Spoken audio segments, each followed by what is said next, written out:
जिसकी शादी नहीं हुई थी। उसके माता पिता और भाई बहन भी नहीं थे, इसलिए वो इस दुनिया में बिल्कुल अकेला था और अपने घर में अकेला रहता था। हालांकि वो गरीब था, लेकिन बहुत ही नेक दिल और ईमानदार था। उसके पास थोड़ी जमीन थी, जिसमें खेती करके वो अपना गुजारा करता था।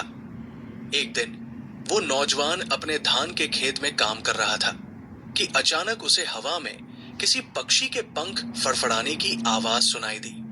वो काम करते करते रुक गया और नजर उठाकर देखा तो एक सारस जमीन की तरफ फड़फड़ाते हुए आ रही थी। सारस एक जलीय पक्षी होता है जो ज्यादातर पानी के तालाबों के पास पाया जाता है। सर्दी के मौसम में ये पाकिस्तान और हिंदुस्तान के इलाकों में आता है। जब नौजवान ने देखा कि वो सारस थी, तो वो देखते ही देखते फड़फड़ाते हुए जमीन पर आ गिरी और बुरी तरह तड़पने लगी। उस सारस का रंग सफेद था और उसके पंख बहुत सुंदर थे। उस समय वो जख्मी थी, जिसकी वजह से उड़ना उसके लिए मुश्किल था। यही वजह थी कि वो जमीन पर आ गिरी और अब तड़प रही थी। नौजवान उसे देखकर कुछ देर के लिए सोच में पड़ गया। उसे समझ नहीं आ रहा था कि सारस इस तरह अचानक जमीन पर क्यों आ गिरी है। उसने इधर उधर देखा, लेकिन उसे कोई आदमी दिखाई नहीं दिया। वो भागकर उसके पास पहुंचा।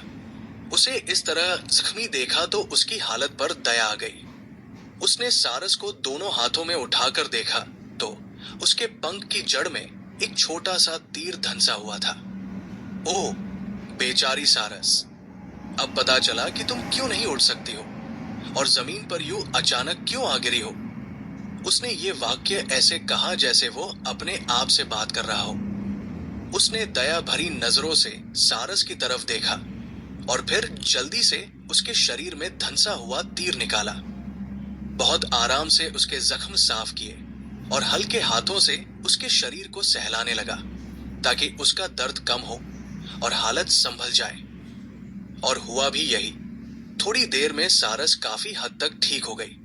उसने 2-3 बार जोर जोर से पंख फड़फड़ाए, मानो अब वो उड़ने के लायक थी। उसके चेहरे पर ऐसे सुकून के निशान दिख रहे थे जैसे वाकई उसका दर्द कम हो गया हो। ये देखकर नौजवान को बहुत खुशी हुई। उसने उसे थपथपाते हुए कहा, प्यारी सारस, आगे से सावधान रहना और किसी शिकारी के निशाने पर मत आना। इतना